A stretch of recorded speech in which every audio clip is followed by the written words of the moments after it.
Ever wonder what all those connectors or ports are on the back of a projector? Epson projectors vary by model, but we will go through the most common to get you familiar with each. The obvious connector to get out of the way first is the power connector. You will need to connect the power cable to the projector and plug it into the wall outlet when you are ready to use the projector. The traditional ports or connectors are marked Computer 1 and 2. These are where you would attach a VGA cable. It is the one that usually has a blue connector.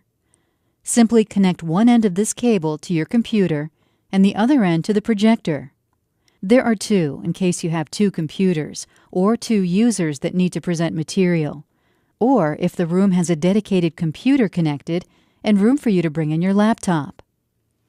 Once connected, you usually have to press a combination of keys to allow the computer screen to be passed through to the projector. On my computer, it happens to be function F7. On other PCs, it varies by brand. On Apple computers, you would need to connect the VGA cable to a mini DisplayPort adapter. Then select System Preferences from the Apple menu, then select Displays. Next, click Detect Displays. Make sure the VGA display or color LCD dialog box is selected. Lastly, click Arrangement or Arrange to make sure Mirror Displays is selected. A much easier way to connect to an Epson projector is to connect via USB. Now, there are two ports marked USB on the back of some Epson projectors. One is the USB Type A port, which is rectangular, and the other is the USB Type B, which is square. To display using a computer and an Epson projector, connect the square end of a USB cable to the Type B port on the projector, and the other end of the cable to the rectangular Type A port on your computer. The first time you connect the Epson projector to your computer with a USB cable, the projector will download a driver to your computer to allow it to receive and project the image. Follow the on-screen instructions to install the Epson USB display software and select Yes if it asks you about the firewall. Then you should be up and running. Next time, it is as simple as plug and project. Depending on the model of Epson projector, you may be able to send sound from your computer to your projector via the USB connection. See your owner's manual or the projector menu to select. The USB Type A connector on the back of your Epson projector provides freedom from your computer. What this means is you can project images from a digital camera, USB thumb drive, or a document camera like the Epson DC06. The images that are stored in the supported formats can be displayed and selected through the projector's menu. This enables you to show digital signage or slideshow presentations when you're on the road or anytime you don't want to carry your computer with you. You can connect up to 4 video devices and use the remote control or control panel to switch between them. So, besides the computer ports we discussed earlier, S-Video also allows you to connect the projector to another piece of AV equipment. You may need to select the source button on your projector's remote or on the control panel on top of your projector to start projecting. Composite or RCA video connections produce lower quality images than some of the other video connections, but it is just fine for most applications. These are the cables you have most often seen with your audio-video purchases in the past. This is the 3-pronged cable that has the yellow, red, and white connectors. The yellow connector is for video, the white is for left audio, and the red is for right audio. Connect each end of the cable to the AV device, like your DVD player, and the other ends to the projector. Please select the source button on your projector's remote control or on the projector's control panel if the image doesn't come up automatically. Then you're ready to go. A little note, if you are using your projector with a device other than a computer and the video quality is important to you, here is a list of the video connection quality on a scale of 1 to 10, 1 being the worst and 10 being the best.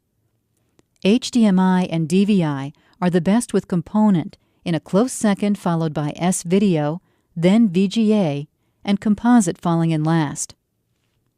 If you are asking how to use component, Well, you simply use an adapter that converts VGA to component and connect the VGA side to the projector's computer port and the component side to your AV device. HDMI and DVI are the digital connections that other AV devices can use. The Blu-ray players and other newer AV equipment often use HDMI. They are simply plug and play, like USB. Plug the HDMI cable into the projector and the other end into your AV device. It's very easy. The microphone input jack is used to take advantage of the internal speakers of the projector. This allows you to connect a microphone so that you can elevate your voice level and be heard by more of your audience without shouting at them. It definitely makes for a more pleasant experience for all. Want to show a presentation from your computer with sound? This can be anything from a video or presentation that has an audio track. Simply connect a mini jack cable like this to the audio in port. This will send the sound from your computer to the projector's speaker so that your whole audience can hear it as well as see the images. If you want to attach external speakers that may be louder than your projector's internal speaker, you can do that too. Simply connect them to the audio out connector on the back of the projector and rock the room.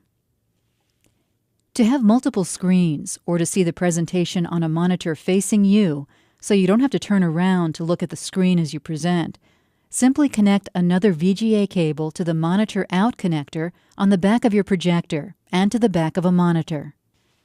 The RS-232C port is there for advanced users. Most people may never have the opportunity to use this, since it is used to download firmware updates to the projector or to use it with a control system. Either way, you need to be familiar with RS-232C connections to use the port. If you are a novice, you can just ignore this one. The LAN connection, if applicable, is also for more advanced use. With this connection, you can connect to the network, which allows you to do several things, which vary by Epson projector model. It can allow you to present images over the network. It can enable remote teaching or reaching multiple audiences simultaneously. Networking allows you to monitor and control your projectors remotely, which can save money. For example, not having to walk to each room to turn off each projector at the end of every day. It can also enable message broadcasting, which is simply using your projector to post messages to multiple locations. For example, if there is a pep rally in the quad at lunch or a sale in the bookstore. It is an instant digital signage to all networked Epson projectors. Wireless connection, if applicable, is a great way to future-proof your projector purchase. Whether it comes with the USB wireless module, you purchase it separately, or you are connected through an access point to your wired network, this feature can give you freedom to walk around as you present. It is wonderful since it allows you to interact with your audience. To connect the USB wireless module, the port is usually behind a door or in a cut on the front side of the projector. Simply slip the module into the USB slot, close the door, and you are on your way to the software setup. I hope you now have a clearer understanding of the ports on the back of your Epson projector. This should help give you familiarity with the devices that can enable you to give productive and captivating presentations to any audience, as well as save some money. Epson understands. You asked, we delivered. Epson, exceed your vision.